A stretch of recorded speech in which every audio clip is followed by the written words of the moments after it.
Hi folks, welcome to Community Pulse. I'm your host Brian Lamore. On today's show we'll be talking about a program. It's called HELP. That is up and going, but it needs a little bit more of a boost. We'll be talking about what its objectives are, who it is targeting, and how you can help out by being a board member, a volunteer, or maybe a person with information and money. That always works.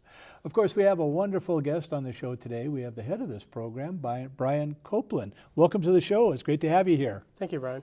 Okay. Well, now this program is called HELP. Tell us what it's all about. What are its objectives? Well, HELP's basically a program that matches people to programs in the community and programs to people in the community, because there's a gap between the two of them usually meeting. And usually by the time people find programs that work for them, they're usually past the stages, and we're kind of ending up putting round people in square holes, and so we got to find a way to modify both of them so that they can come together and fit together in the community and solve and act as putting pieces of the community puzzle to where they go, because there's a lot of programs that are out there. The problem is people are having trouble finding them. Mm-hmm.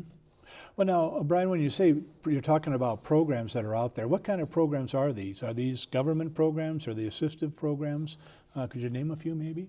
Well, there's a lot of different programs, because there's different levels. I mean, there's city programs, county programs, as far as government programs, and state, federal programs. There's different levels as they go up. And it depends upon a lot of what the person's needs are.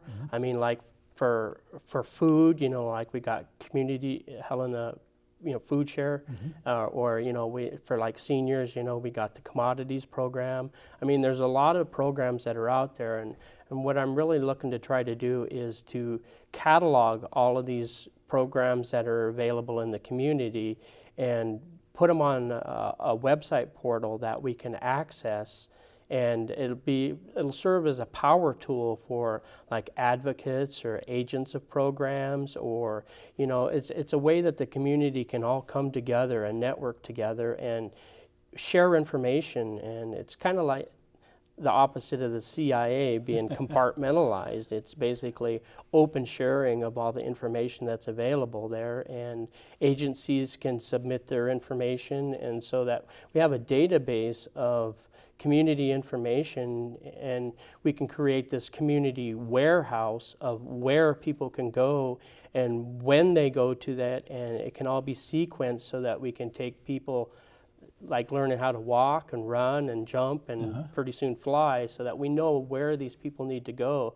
And eventually this will allow us to do some community awareness to where we can find out where the deficits are in our community, and we can all work together and create strategic alliances to identify what the community problems are and solve some of these community problems. I mean, they're always going to be continually ongoing, because there's always more injuries out there and infirmity, but we're going to be creating a pathway that people can follow in order to get to where they need to be. It'll allow them to transform from where they are to where they need to be, and we can take people that have been in bad situations and have found their way, navigated through the system, and transform themselves and apply them as mentors to help new people that are coming in. They're following the structure. Now, Brian, it's a great system you're talking about, and you kind of identified a need, and you've identified that need based on your need to access a system like that, right? Yeah, I fell through the cracks. In '86, I had a car run into me, and I had damage to my spinal column, my head, the left side of my body, and I fell through so many cracks in the system. It was just totally insane. It was ironic, if anything more than anything else, because I've tried to keep my sense of humor to keep me going. But when I fell through these cracks, I found out that there was a lot of programs that were out there that didn't fit me but would fit other people.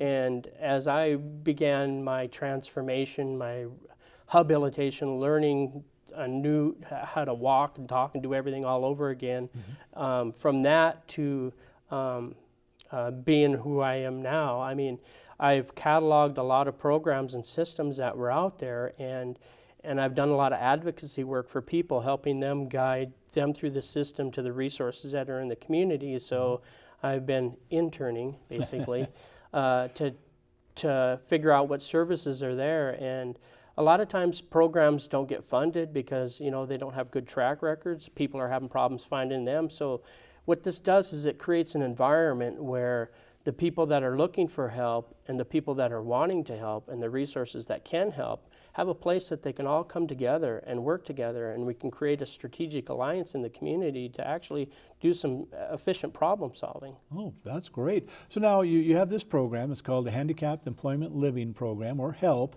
and you want to expand it or get it more up and running. What are some of the objectives that you're looking at doing right now in order to accomplish that? Well, I'm working with some of the community leaders to try to establish what I call a help roundtable, basically, where some of the leaders and some of the executive directors and some of the municipal directors can all sit together and we can bring up some of the issues that are the main problems in the community, and we can see what resources that are available, and we can do some community resource management. And we can basically marshal our forces and find out where the resources are and start directing some of the people to the resources and help sequence this process so that we can actually make it so that it all comes together when everything's timed, because like with government programs, there's a fiscal cycle and everything, and a lot of times the people's needs doesn't coincide with when the fiscal cycles are. So we need to have some type of a process that can integrate and interact with these people so that we can actually get things going. And with the program that I'm creating, I'll be able to actually do some outreach and some intake with the people that are coming in, and can basically look at what their needs are, their basic needs, food, shelter, and water, some of the modern needs like transportation, communication, and internet access, and some types of special needs too for people like that are wheelchair bound and need to get around and need special adapters or enablers, as I would call them. Well, I worked in government, and we had, I guess a saying or a belief that sometimes people would apply for a program and they wouldn't be eligible, so they'd stop looking. But there might be other programs out there that they are eligible for, but because they got turned down once, it was the perception that they got turned down by the entire system. And you're looking at correcting that. Yeah, it's a really, really common problem, and and it's hard because again, you're trying to put a round person into a square hole, and most government programs have their criteria. And what this program will basically be doing, it'd be like a form letter on the internet now, where basically they would fill out all their information, and basically the program would search to find a match for them, because that's really what the program basis does, is it matches people to the programs and the programs to the people. So basically the resource providers in the community win from it because they're finding clients that will fit their criteria, and the people win because they're finding the programs that are going to help them transform from where they are to where they need to be. So, and the program basically searches the database, and the database is fed by the community resource providers by what programs that they're made available. So it's basically a catalog of what programs are available in the community to match people's needs to what they really need. And I know with some of the state and federal programs, we talk about eligibility. Are you envisioning a system that would also look at eligibility, or are you looking at resources that once they establish their eligibility, they would be able to access? It depends on the variant that's involved. Some government programs are really proprietary and want to do their own due diligence process. So on those, we'd have a strategic alliance in place, basically, that would, basically where the barriers are, those would be set up from the agency themselves primarily. Okay. So you're looking at a little bit more organization on the HELP programs side. What are some of the first things that you need from possibly our viewers in order to get this to the next level? Well, HELP is a lot also, the Handicapped Employment Living Program is the program that matches people to programs, but there's a bigger picture in this too. It's all about help, basically, and what I'm doing is I'm creating a forum, basically a help center, as you will, or a help movement, where basically it's to stimulate civic engagement. and to basically give volunteers a place to go and to enable them to be involved in the community where it's really needed the most. And so I really have been working on, a lot of times when I do media, I end up with a lot of people that are needing help, and I go out and advocate for them, but then that kind of pulls me away from the bigger picture of getting help established. So I really need to, this time, to work on the volunteer workforce and get some volunteers to help. I mean, I need a cameraman so that I can do the help awareness Start TV. a show here. That's great. Right, and then so that I can also create a YouTube channel, and that we can get actually more national attention on what we're trying to accomplish here and get more support on a whole community-wide level. And so I need some volunteers to help me. I mean, I can need a volunteer cameraman, and I need a volunteer board that can actually help me turn this from my individual efforts into its own entity so that it can actually get funding and it can accomplish the goals and activities that I've been working.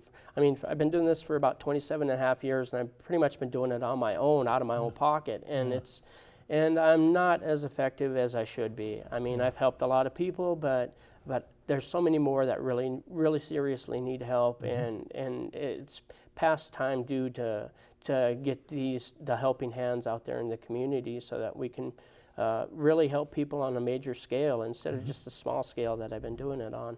Yeah, one-man operation. Yeah, it's It's tough. I've done a lot of things, I mean, but I haven't nowhere near accomplished what I needed to do. And some of my close friends that were helping me in the past are no longer around. I mean, and it was really sad because some of the people who were helping me the most were some of the people that ended up needing help from me the most, and I was basically helpless at that point in time, and it was sad. So And I don't want to see that happen again. Right. So you need some board members, individuals with some knowledge and expertise in the, I guess, the social networking side of government. And you also need a camera person so you can get a show going here on HCTV. And then you will take the shows that you have, you will put them on a YouTube channel. So you might need somebody with a little bit of computer knowledge and just so that they can make those things happen.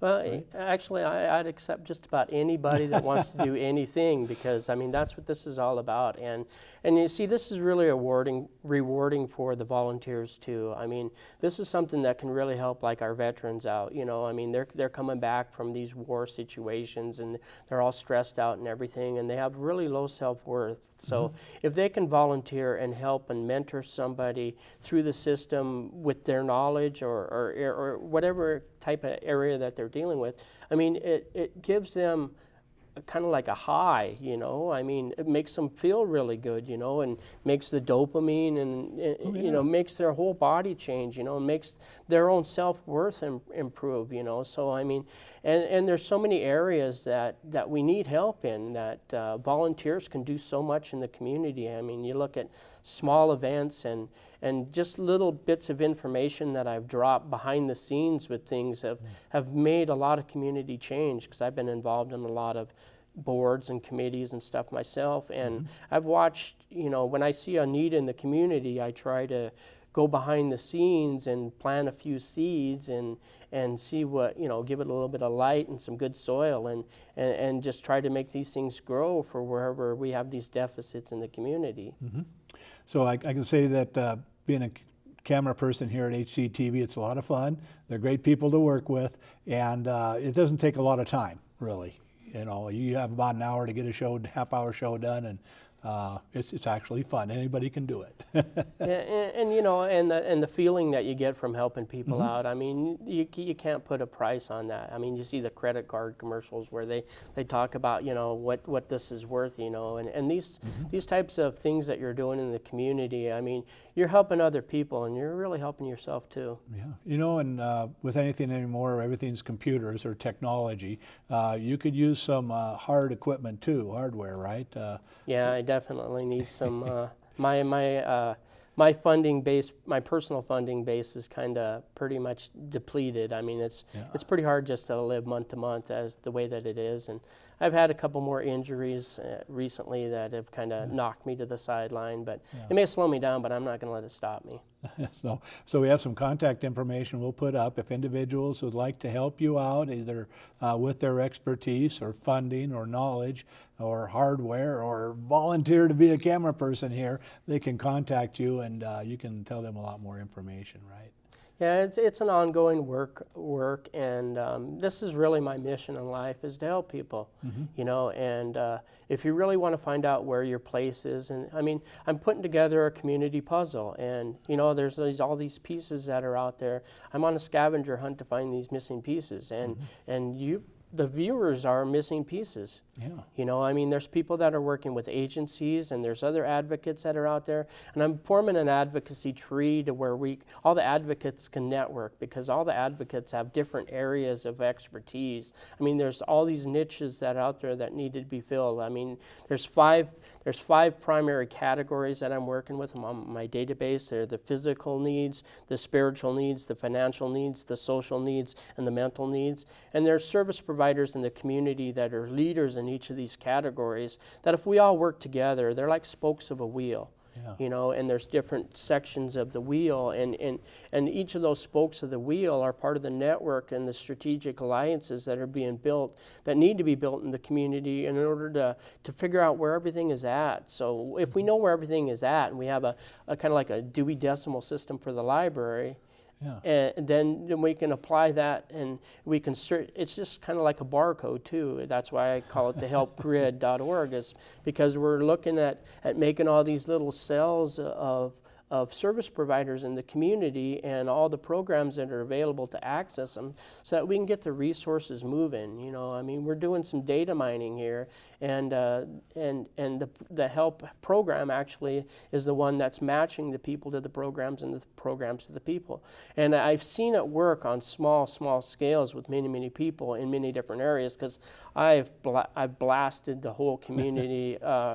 For the last 27 years, I've met with 2 governors, and you know, I meet with a lot of our leaders and stuff on a regular basis. And when I see new nonprofit organizations pop up on the grid, I basically go in and talk to their executive directors to find out where they fit in the community puzzle, because this is really what we need to do. We need to find out where the resources are, so that when people need them, I mean, because people never really realize that they're going to need these resources. You see them all around, but then some type of injury or traumatic incident affects you or your family or your close circle of friends, and then all of a sudden you don't know where to go. And you need this is what I call a guidance system for weapons of mass construction.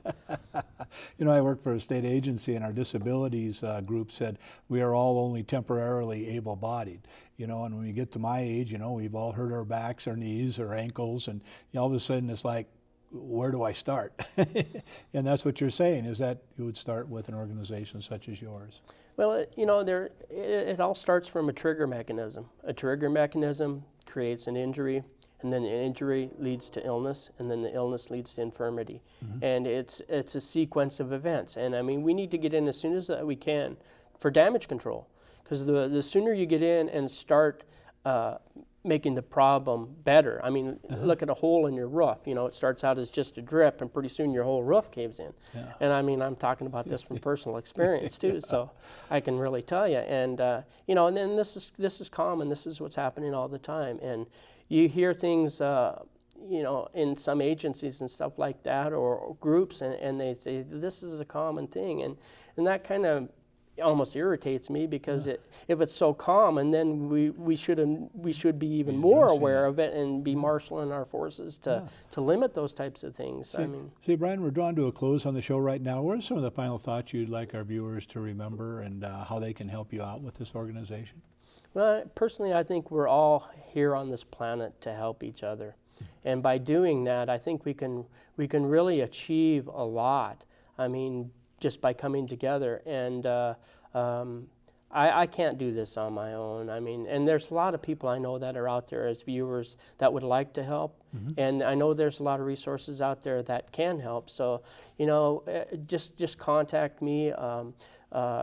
I have a Facebook account on Facebook, so I'm using social networking as much as possible. So send out a request to friend me and stuff like that, and I'll forward you the information so that we can get some community updates on what's going on out there, and we can create some strategic alliances and get this thing change from just me being out there. I mean, because I don't know how long I'm going to be around, you know. Yeah, all of us. And this needs to go beyond me, because this is something bigger than ourselves.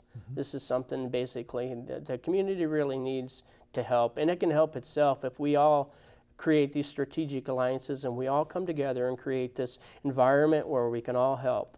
Okay, that's great, Brian. While you're doing a lot of work on your own, thank you so much for doing that, because if it's not people standing up and speaking up, things don't get done. Well, thank you, And Brian, great for to do having that. me on your show, and look for the Helpline TV when I get it up and running, and I'll be looking for some guests for that too, and a couple of able-bodied people to help me work with that. And even if they're not able-bodied, if they want to volunteer, there's places in the community that definitely needs your help. We can make it work. Well, Brian, thank you for all that you do, and thank you for coming here on HCTV. Thank you very much, Right. Brian. And for our viewers, again, Brian is looking for some assistance, some board members, some volunteers, someone to run the cameras here at HCTV, a little bit of computer hardware, and he'll get his show going here. He'll put it on the website, but you can see it on channel 186 here in Helena at a time to be determined in the future. For Community Pulse, I'm Brian Lamore. Thank you for joining us.